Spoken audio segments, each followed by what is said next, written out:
hopefully it won't go as long as it looks. But tonight, first item on our agenda is the joint meeting with our Arts Commission, and many of them are here with us tonight. And I'll let you introduce yourselves. You want to start off, Harriet? Hi, I'm Harriet Lawrence. Yeah, gotta use my Yes. Hi, I'm Harriet Lawrence. I think I've met everybody pretty much. And glad to be with you this evening, and thank you for all your support. You want to introduce your other members that are here with you? Or let I them. will kind of let them do that maybe. I always start with Bob. All right. Thank you. Hi, I'm Bob Berry. Nice to see you guys. Pat Setzer. Laura Richardson. Sharon Paris. Lauren Jones. Thank you all for being with us this evening. Loved having to have this opportunity to visit with you at least once a year in the same circle here. So I'll let Mr. Icky take it over here. Thank you, sir. The opportunity to have the joint City Council and Arts Commission meeting not only is a great chance for the council and the commissioners to meet face-to-face to talk about vision for the upcoming year, but also gives us an opportunity to really tout some of the accomplishments of the commission in the previous year. And the commission has been very busy. Just put together a quick presentation to go through some of the items, but as we go through this, feel free to ask questions at any time. You know, we really want this to be an open conversation among the council and the commissioners and staff as much as possible. So as you know, this has been the same slide we've been showing. This is our charge from the Arts Commission, and as staff members, it is our charge to engage citizens, to promote close cooperation between the city and private citizens and institutions, facilitate communications, and also serve as an advisory board. This has been, the council very wisely placed this charge not just as, a challenge to the Arts Commission, but placed it directly in city code, as this is what we hope to see from the Arts Commission. And this has really helped drive a lot of what you see in front of you in the way of the work plan, some of the feedback we received from residents and other places. Every year, of course, we are constantly engaged in a lot of planning and prioritizing activities. We really don't want this to be seen as, we're just grabbing at the next shiny thing that comes before us. The Arts Commission has really dedicated a lot of time and resources to planning out and prioritizing projects throughout not just their own fiscal year, but in the next 5 to 10 years. And so we start all the way back in 2015 when we held a number of community conversations focused exclusively on arts and culture in Raymore. In 2016, the Reimagine Raymore Community Conversations broadened that conversation and even gave us a little more direction. In 2016, we developed the annual Arts Work Plan, which you have an updated draft in front of you tonight. And then in 2018 and 2019, we developed a survey, and the survey is the results that you have in front of you as well, allowed us to benchmark not only some original data that we had from the original survey in 2015, but also allowed us to ask questions about our new venues like Centerview, the opening of the amphitheater, and other areas where we weren't able to ask those questions back then. But now that we had more information and more planning around those, we're able to ask, what would you be willing to pay to an attend event at the amphitheater? What would you be willing to pay for certain activities and events? And it really gave us a great scope of, a scope of interest as we started looking at other activities. The two items I really wanted to highlight for the council tonight, though, are the first graph on the left. We asked residents, and the very first question that you see in your packet is, how important are the old arts and cultural items to you as a resident? 97% said that they were extremely important or important, and only 3% said that they were not important or not very important. That was a 13% increase from the first time that we conducted this survey and asked this question back in 2015. The one on the right really highlights some of the areas that we're looking to expand into. And when we asked the question, what was the number one priority from the Arts Commission that you as a resident would like to see? Overwhelmingly, we saw 87% of the respondents said that music in the way of concerts, jazz, folk or orchestra. And back in 2016, that was only at 80%. So we're seeing interest grow. We're seeing our residents responding in a very positive way to the work that the Arts Commission has been doing over the last couple of years. Just in 2018, so kind of the tail end of 2018, beginning of 2019 as a snapshot, we had roughly 1,300 visitors to our website. If you've not been to raymore.com/arts, contains all the information about events, the different programs that we host, Summer Scene, the Chamber Gallery exhibit space here, as well as Centerview. We've grown our Facebook fans from just under 300 to about 528. We see the engagement on that page continue to increase. We have about 230 arts email subscribers. We try to put out an email about what's going on about the Arts Commission as well as just about the arts in general in Raymore quarterly.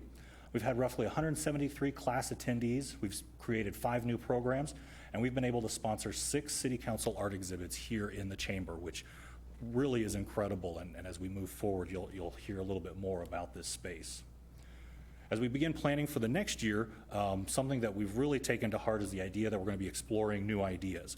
Really want to take on and lean into the idea of, as our residents tell us that they want more live music, more performance art, we've begun to explore how we can bring those activities to them in a great way for everyone to enjoy. We saw the first holiday sing-along. That was really spearheaded by Commissioner Setzer, who was able to put that together and hosted that at St. Paul's. It was an incredible event, absolutely packed house for an event that I think really no one had really done an event like that here in Raymore, and so to see the community respond in such a way and to see them pack that house was incredible. We're continuing our Jazz on the Lawn series. Just had our first event a couple weeks ago. We've expanded this series to include St. Paradise, which is going to be kind of a steel drum band, kind of island Jamaican music. And then we'll also have our third series in kind of our summer concert series, which will be Summer Scene, which we've moved from June into August to accommodate some of the different construction projects. And so we're listening to our residents, and we're trying to engage them in some new ideas, new activities. The 4 key strategies that really drive the Arts Commission, and they're reflected in the work plan as, we try to tie each of the projects that the Commission undertakes to one of these areas. So strategy 1, creating more art on city property. We were able to complete the city's 4th major public piece of art. And if you were at the Spirit of America Festival on Saturday, you got to see the nearly completed mural by J.T. Daniels. He had his one full side on the west wall, the 2 complementing walls on the north and south, and he's getting ready to finish that east wall. We had some other items that were in the way there for the festival, so he didn't want to quite get started on that. But if you had an opportunity to see that, the one completed wall, it truly is. I mean, it is a work of art. We've updated our public art priority list. This is the list at the very back of the work plan that shows the Commission's priorities for which parks we're going to be focusing on next to be placing artwork. We recruited a record number of artists for both City Hall and Centerview. The challenge we always had was, we didn't necessarily have artists who were knowledgeable about some of the gallery spaces that we had here at City Hall and as well as Centerview. And so it took some education to let artists both in the community and in the region know that we had these gallery spaces, these flexible gallery spaces. Now that the word is out, we have booked artists essentially all the way through into 2020. We have a growing interest and are gaining more and more applications as artists recognize this space as a valuable public space. And then finally, we developed a really strong partnership with the East Middle School Arts Department, and we're able to bring more student artwork, not only to the gallery or the chamber cases here, but also to the artwork, the space down at Centerview. The second strategy was to increase resources for the arts by broadening and diversifying our different funding sources. We continue to have a great relationship with the City Council, among the Arts Commission members. We'll also be accepting our first donation through the Raymore Community Foundation. The City Council at its meeting next week will be seeing a donation through the Parks and Recreation Foundation is preparing to dissolve, and we'll be making a donation to several parks programs as well as to the Arts Commission as they look to the future and look to use the foundation. We've also begun to identify grants to assist the Arts Commission through our grant writer that the council also supported in the beginning of the year. We're also looking, and it's always important that the Arts Commission not be the originator of arts programs, but also that they support arts programs that already exist in the community. And that's why we've been big supporters of the Farmers Market Music and Entertainment, as well as getting involved with the Ray-Peck Mad Dash. If you were a member or were participant in that 5K, the Arts Commission sponsored the rock painting event. So, participants were able to paint their rocks and do something creative before they got out running. And as soon as they were done running, the rocks were ready to take home, and they had a creative memento from the event. Also continue to introduce new arts-related programming, and these are great events because they're organizations and groups that have done events like this before, and we're able to bring them to our residents who typically don't get to experience these kind of events elsewhere. And then finally, this was the big strategy, the new strategy for this past year. The Bob Ross Paint Sip Event, that one's coming up. That one was held. You've already held it. Just last month. Yes. Well, I did get a complaint about that. My son wanted to go to that, but he's not old enough to do the sip part. So he likes to do the Bob Ross stuff, but he can't drink. So wanted to make sure that I mentioned that to you because I got a lot of grief about it at home. We will, so on strategy 4, our big focus was increasing opportunities for performance art. Again, this is an area that we saw our residents overwhelmingly were interested in. They wanted more live music. They wanted opportunities to see music, participate in performances. And so we saw the creation of the Performance Art Committee, which created its mission, its purpose. For the Performance Art Committee, we began to see more live music events, and then we also introduced more music-oriented classes, not only with Rock You America holding a family art day, but Commissioner Jones even presented, a hip-hop dance class as part of one of our family art days. And so again, really putting an emphasis on live music and participatory performance, which I think we sometimes overlook when we think about the arts. So finally, what's next in 2020? Well, that is what the work plan in front of you hopefully outlines, gives you an idea of some of the projects that the Arts Commission is going to be undertaking. At its next meeting, so next week, the Commission will be editing and putting its final touches on that, the 2020 work plan. That 2020 work plan will then also fold into setting the budget for the Arts Commission, and that will really be the guiding document that will propel us through the next year. So that is the Arts Commission, and I'm welcome to any questions, and certainly I know the commissioners are as well.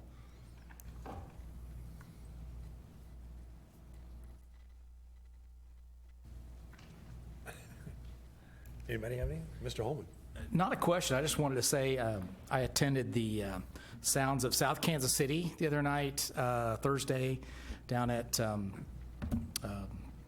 Centerview. Yeah, fantastic.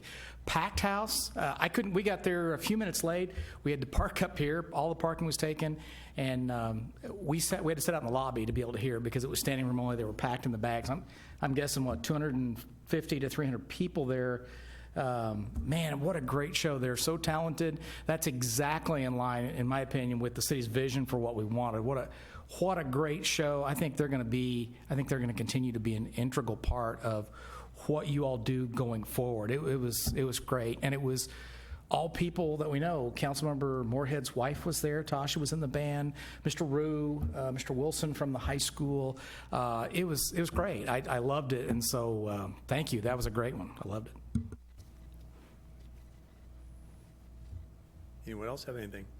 Yes, Mr. Barnes. Thank you, Mr. Mayor. Real quickly, as our arts program continues to grow and we get more and more attendance at these events, I'm just wondering, are the acoustics in the rack suitable for any live music events, or would that not work for live music or musical events?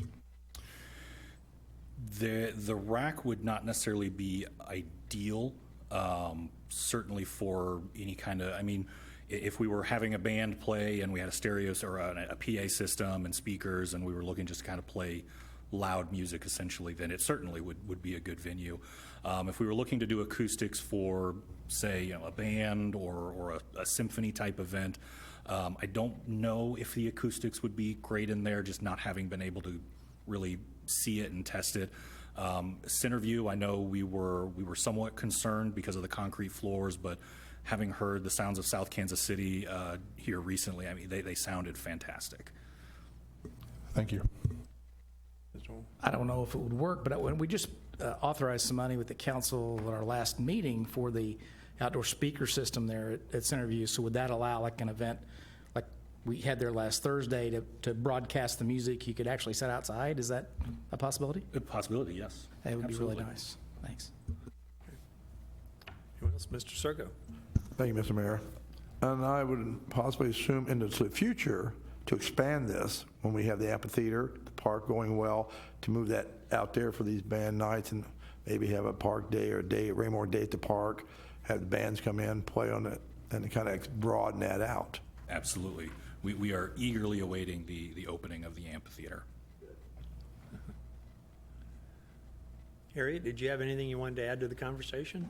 Well, no, but just kind of building on what you were saying, it's really because even at the very beginning of our first survey and discussions, performance art was always the top of the list.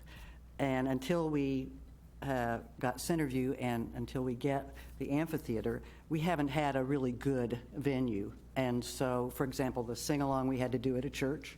And so that has opened up all kinds of possibilities for us, I think, and maybe we can fulfill that priority, the 87% of people who said that that was their top priority. So maybe we can, with the Performing Arts Committee planning, I think we'll be able to fulfill that better and give that a big priority.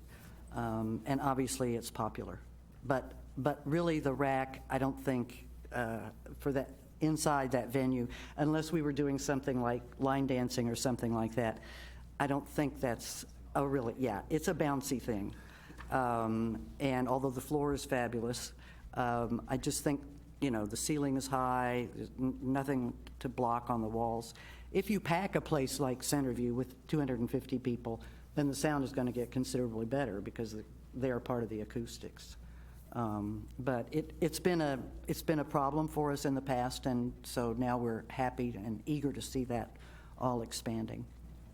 Now, it's my understanding that when Mr. Wilson approached me about the community band idea, and I forwarded it to Mr. Eakey, I think he brought that subject forward to you all, but it wasn't necessarily received very well with the Arts Commission. But we forged ahead with the foundation and supported the idea and made it happen.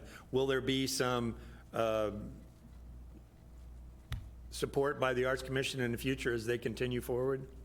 I can speak to that. So basically, the Performing Arts Committee, we're actually working on a document that when people come with ideas and such like that we can present to them. So when they come forward to the commission, they kind of have the information that we're looking for to make an educated decision. That was the biggest reason that we decided not to support it, was we didn't feel like we had enough information.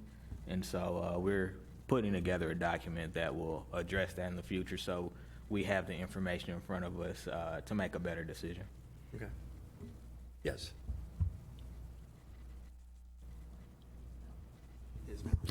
Thanks for loaning that.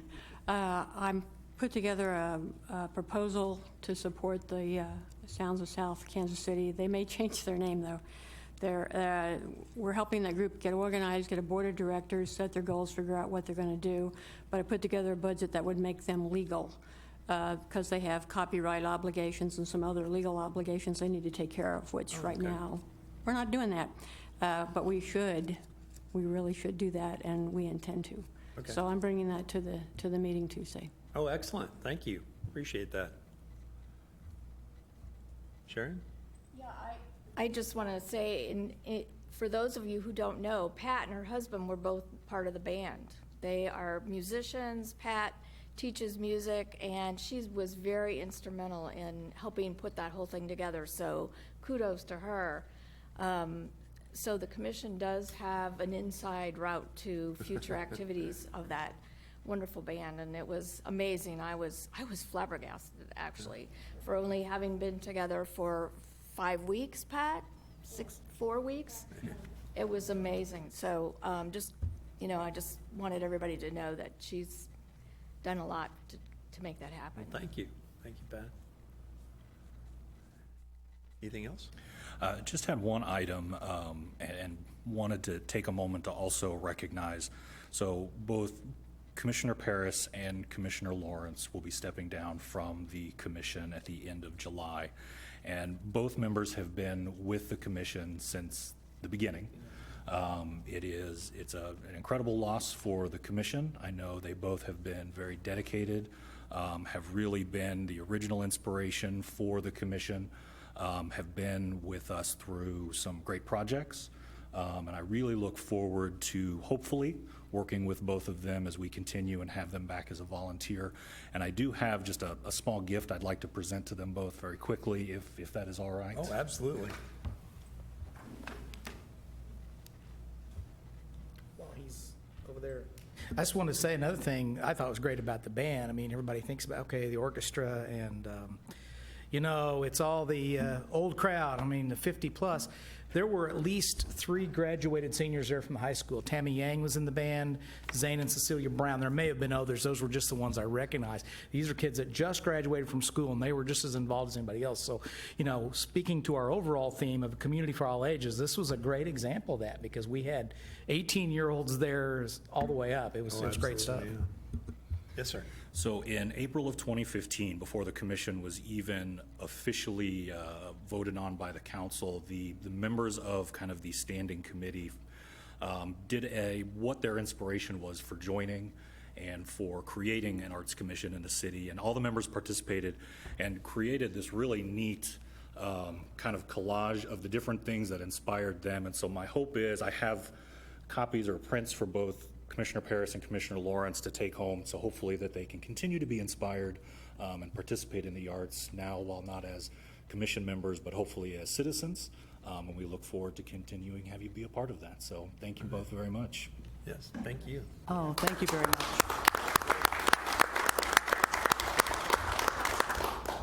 It's been a really great experience, and I appreciate the opportunity to be a volunteer for my community. And one of the great products of all of this has been getting to know the commissioners and working with other people in the community and getting to know the fine staff, not only the City Hall staff, but also the Parks and Rec staff. And it's really been a great experience for me, even though I have a little bit of history way back with Raymore. It's been nice coming back and living in Foxwood Springs and getting reacquainted with what this great city's all about. And I hope that we've made it a better place and will continue to make it a better place. So thank you all for your confidence. Thank you, Harriet. Sharon, did you have anything to? Well, I don't have the history that Harriet does. I've only been here 5 years, but that was one of the first things I did as a new member of this community was have the privilege of joining the commission. So it's really been enlightening for me, and I really feel a part of the community. And again, it's thanks to the commissioners and the wonderful staff support and, of course, the council members. So thank you. Thank you, Sharon. Anything else? That's it. Okay. Well, thank you for being with us tonight. We really appreciate the work that you do, and sorry to see you head off, but bigger and better things, right? Bigger and better things. And we'll still see you, right? Oh, absolutely. Okay.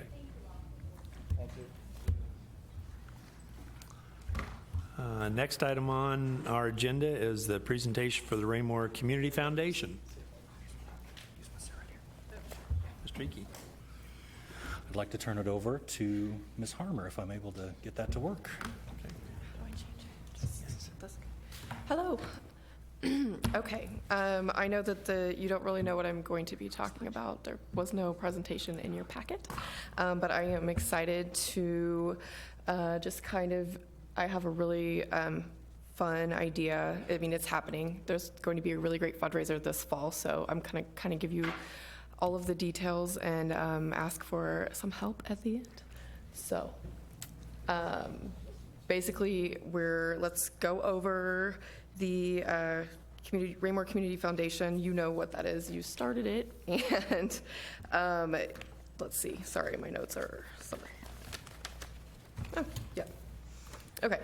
So quickly, the 4 areas that donations go to. The Arts in Raymore, which we just saw, the wonderful packed house at the community band show last Thursday night. And it was a really great way for our foundation's name to get out there. Our logo was smack on the front of every program that was handed out to the crowd of more than 250 people. The police, for the first time last year, donors were able to make tax-deductible donations toward the Shop with the Cop program, where our fine officers take kids shopping for holiday gifts every December. The animal shelter, many lives are saved through donations of our supportive, animal-loving residents for our Barn Cat program and other programs with the animal shelter. And also, the parks in our community Our largest undertaking right now is fundraising for the Hawks Nest Inclusive Playground at Hockridge Park. The project is partially funded, but we still have a long way to go before we can begin construction on the playground. Why is this playground so important? Because children with disabilities and critical illnesses should be able to have the same opportunity for entertainment, exercise, and social interactions that any other children can have. The vast majority of playgrounds in our country deny these opportunities to children of different abilities. Quite simply, they're insufficient to serve 43 million Americans with disabilities. In Raymore alone, it's estimated there are approximately 900 children with some disability that this program will serve, but it's not just those kids. Hawks Nest will allow all people of all abilities the opportunity to play side by side. This playground will eliminate physical and social barriers and promote understanding and respect. This is what creates community. So with that in mind, and there's the playground, there's a rendering of the playground. With that in mind, we've got to start somewhere, right? We're going to make enough money in one evening to purchase the treehouse piece of play equipment. It's $20,000, and this may be a small amount in the scheme of things, but we'll be one step closer to reaching the playground's nearly $800,000 price tag. And here's how we'll do it. We will have a fundraiser gala. I've borrowed ideas from some of my favorite fundraising events that I have been to, and we will have this fundraiser to benefit the Hawks Nest Inclusive Playground. It will include a gourmet dinner and dessert, a menu by our first sponsor, Affordable Elegance Catering, full cash bar also. Affordable Elegance, I've spoken with Dee Dee, and she's been really great, offered us a lot of upgrades and discounted rates, so we'll be able to have a really lovely dinner and dessert at a very lovely price. There will be silent and live quarter auctions, so you can bid on unique experiences and items. There will be, I don't know if you know the quarter auction thing, but it's really fun. Trust me, I'll go more into detail later. Tickets will be $60 a person, and will include dinner, dessert, live entertainment, and take-home gifts for everybody. There are only 150 tickets, so this is going to be kind of an exclusive event. We will have a KC famous MC. We're working on that, and I'll get more details to you later. So, save the date for Saturday, October 26th, 6 p.m. at Centerview. We will have a vintage circus themed gala. So will you be the ringmaster or a spectator? We'll have fun with the decor. This is really close to Halloween, so you can do whatever you want as far as your attire for the evening.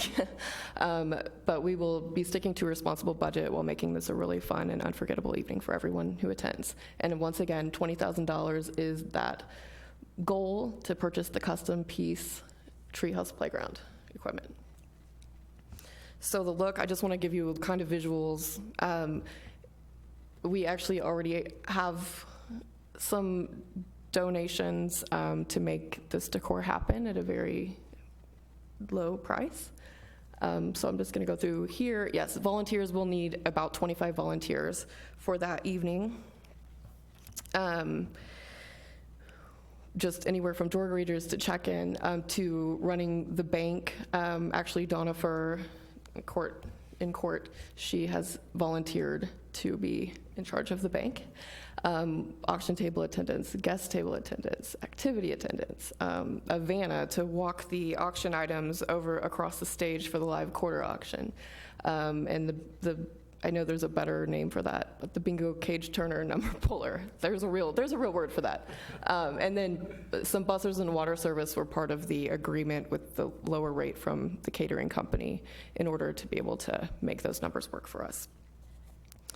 So, and what do you wear? Well, I kind of went over this. If your strongman game isn't strong enough, you can just dress for a cocktail party.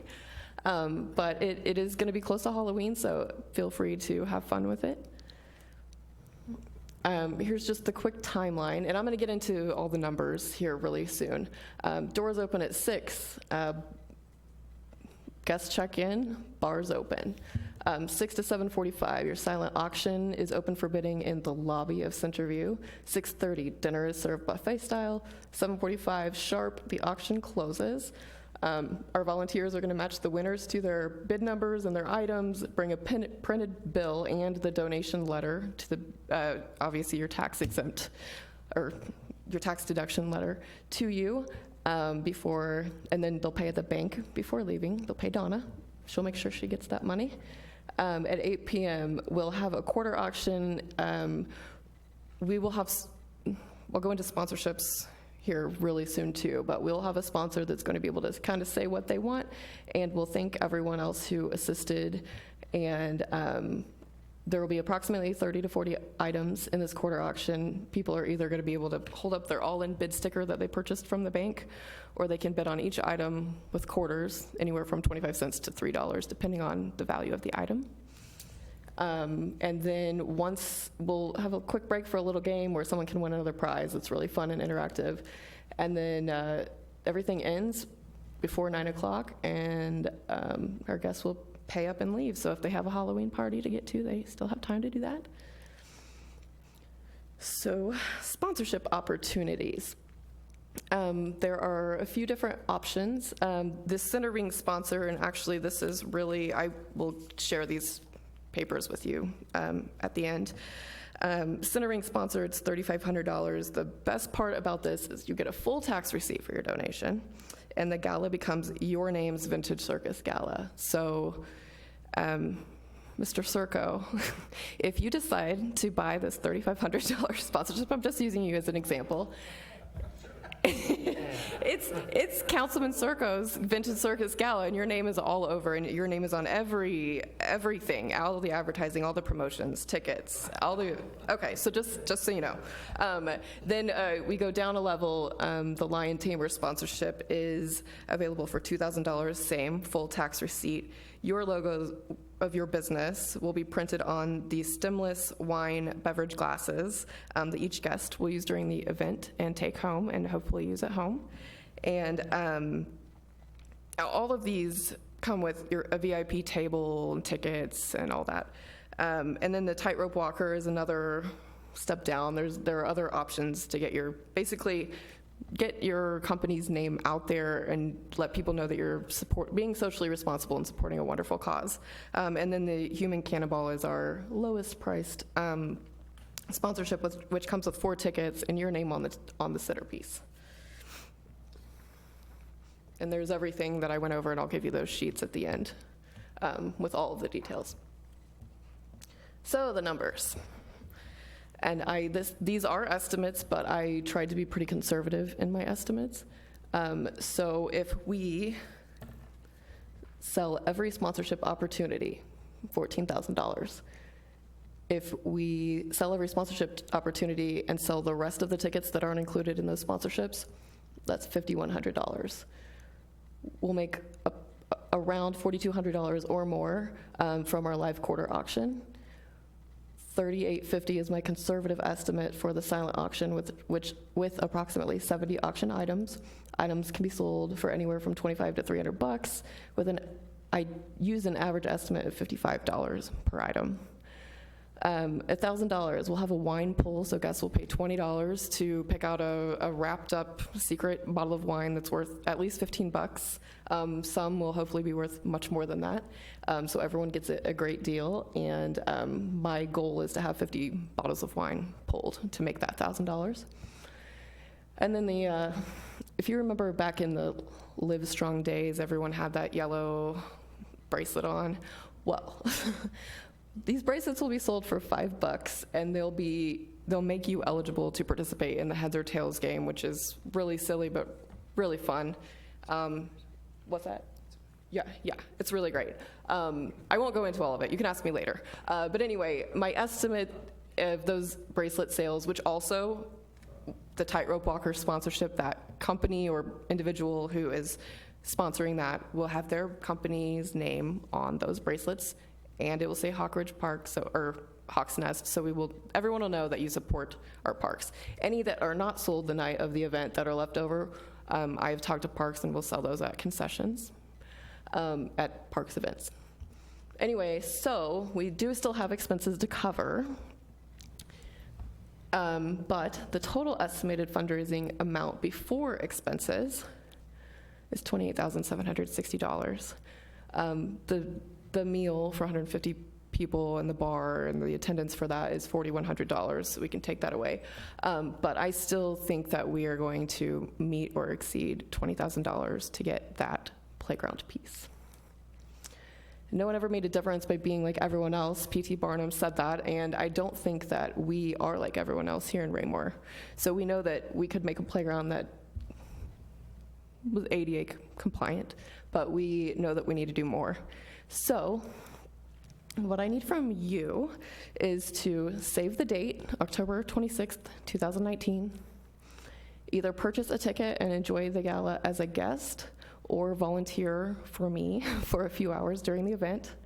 I also want you to talk it up. I have started getting some donations already, but I haven't gone to a lot of local places yet because I didn't want someone coming to you and you not knowing anything about it. So this should be everything you need to know. So I want you to try to get at least 7 of your friends to buy tickets each. That would be wonderful. Talk about the sponsorship opportunities. And privately, you can come to me if you have a specific business in mind that you think I should approach right now, like tomorrow, soon. And and also talk to business owners and people you know in the community about donating items and experiences to the auction, to the auctions. I already do have a few donations already, which are really exciting. And so the things I want to ask you specifically. Mayor Turnbow, I'm pretty sure you would probably play a round of golf with the highest bidder as a silent auction item, right? Sure. Sure, okay. That's okay, that's easy. That's easy. If you don't, what? If you don't already have somebody to flip the switch at the mayor's tree lighting, could that be an auction item? Oh, perfect. Perfect. I've already talked to the police. Captain Wilson has talked to our friends at the fire department. They're willing to offer a really cool experience for a kid with the fire department. Yes, that pie is there for a reason. You don't have to answer me right now. But I know that it's for the children, remember? I know that there may be some people that would have a really great time pieing you in the face. I would provide a parka, but if any of you would be willing to do that for the children, think about it, and you can let me know at your convenience, but I think that would be, and we would do it the night of, at the very end, parka, you're all covered up. It would be really great. I think we could get some great media coverage also. So anyway, I think, once again, there's what we're going for, the treehouse. And I do have a lot of this information on our webpage at raymore.com/gala. So if anyone asks you, you can direct them there or direct them to me. That's it. I would be happy to answer any questions. More of a comment. There's a law firm over in Lee Summit, Kapke and Willerth. You might hit them up. I bet they're looking for that top sponsorship. No, actually, what I was going to say, this is fantastic. What a great and unique idea. We've talked about that in our themes and our identity, and this goes right along with that. I wouldn't have ever dreamed this up, but I think this is a great idea. I'll volunteer and do anything you ask. Just let me know. This is a great idea. No problem. Yeah. Mayor Pro Tem. Anyone else? Mr. Circo. Now, are you going to be handing literature out if we want to take it to some businesses we might know and sit down with them, explain this to them to try to raise money? I'm willing to go with you or talk to anybody, or if you want to talk to anybody, send them to me. Absolutely. We'll have some packets or some types of literature. Yes. Mm-hmm. Mr. Berg, did you have something? No? Okay. Yes, Ms. Abdulgawan. Thank you. I'm right in the middle of planning another gala, so I would be happy to share information I have and experiences. Awesome. And do what I can to help. Thank you. Anyone else? Go ahead, Joe. I'll just say that, first of all, I agree with Councilman Holman that this is awesome. Looks like a lot of work, but it is awesome. So we'll pitch in however we can, and you can definitely count on me for a couple of tickets, and I'll look around, see what I can do for sponsorships for you. Thank you. Yeah, I chime in on that. I'm going to have a couple tickets or more, and I'm going to work with you, whatever you need. How many pies in the face will you get that night? You know, however many it takes to get to that $20,000 goal. No, Do we have a choice of chocolate, meringue, whatever? absolutely. I'll give you your choice if you agree to do it. Okay. Sure. Yeah, wait. Melissa, I think it's a great idea. Looking forward to it. And if I can suggest a pie flavor, maybe like chicken pot pie might be a good one. Thank you. And it might be painful, too. Hot, not hot out of the oven, right? No. Okay. Yes. Just a quick question. I know some of the other galas I've been to, they sell tickets, like a whole table of tickets. Is that an option? How many will a table seat? Do we know that yet? A table will seat 8. Anyone else? Great idea. We'll all be there, I'm sure. Thank you. All right. And our last item is board and commission announcement or appointments. I think we had, let's see. Do you have those to pass around? Yes. Thanks, sir. We have, from my understanding and having talked with Mr. Crane, who's on the Planning and Zoning Commission, some personal issues have come up. He was planning on leaving at the end of his term in October anyway, and he has stepped down a little earlier in order for us to appoint Mr. Calvin Acklin to that position.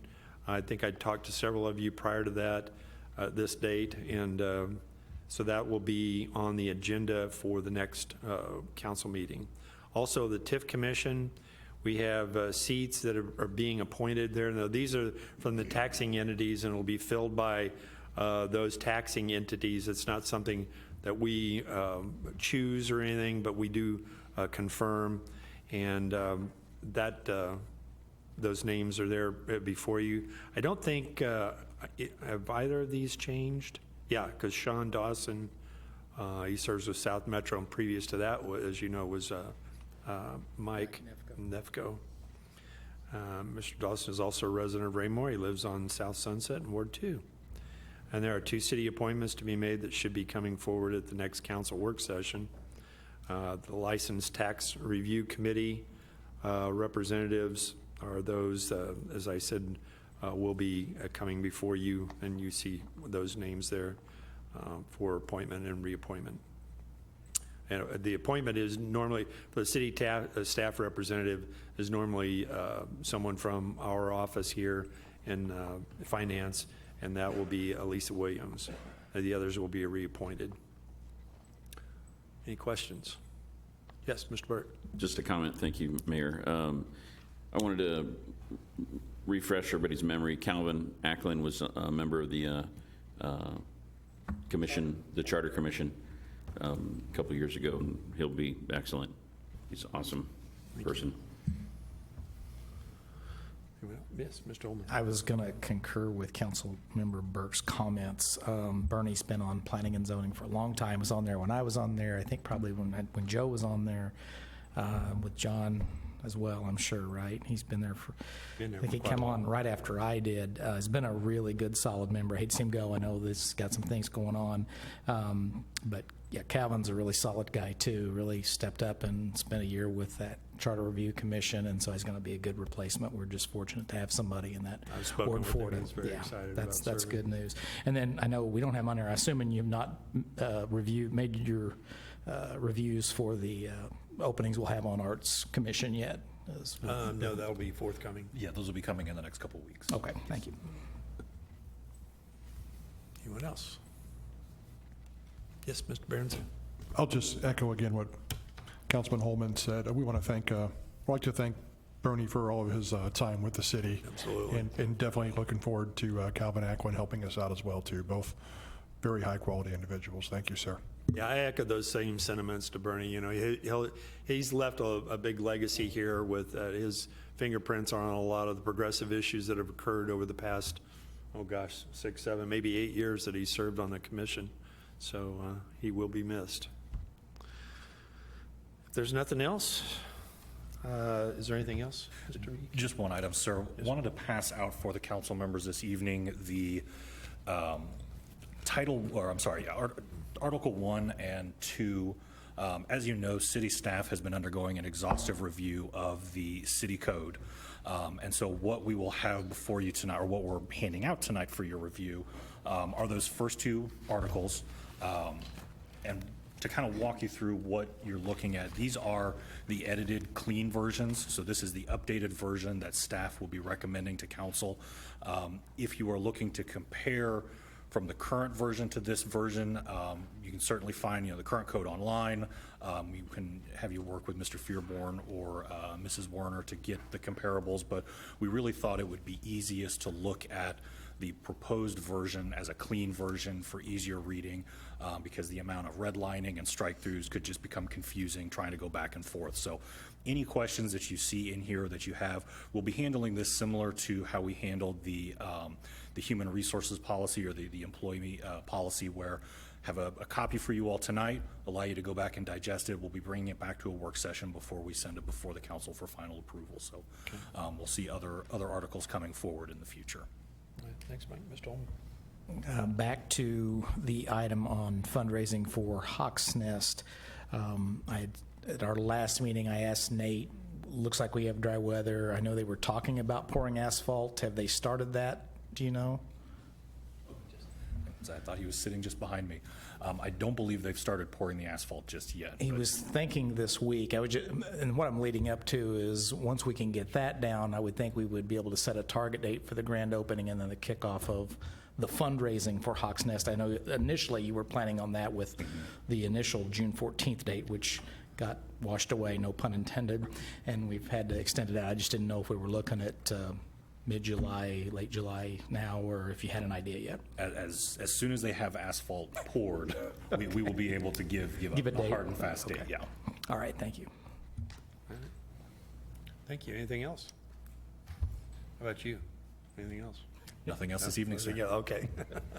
All right. If there's nothing else, we're adjourned. Thank you.